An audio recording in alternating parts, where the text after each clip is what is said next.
Guys, may bago kaming baby dito sa bahay. Wow! Tingnan nyo.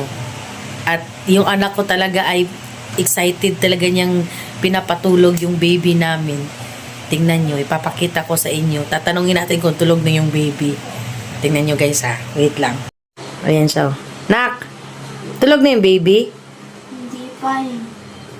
Anong ginagawa mo? Ayan ko kasi para makatulog siya. Excited ka ba? Sa bago mong kapatid, baby? Ha? Pwede na bang ipakita natin yung baby? Oo. Tingnan nyo guys, kanina pa yan siya dyan. Halos isang oras na kalahati siya dyan. Pinapaypayan niya daw yung baby niya. Kapatid niya. Excited na ba kayo? The moment of truth. Ipakita mo yung baby mo. Dyan yung baby niya guys.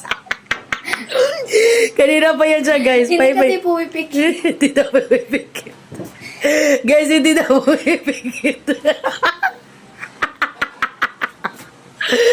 Kanina pa yan siya guys. Isang oras na yan siya nagpapaypay dyan. Parang ginawa niyang bata yung tilapia.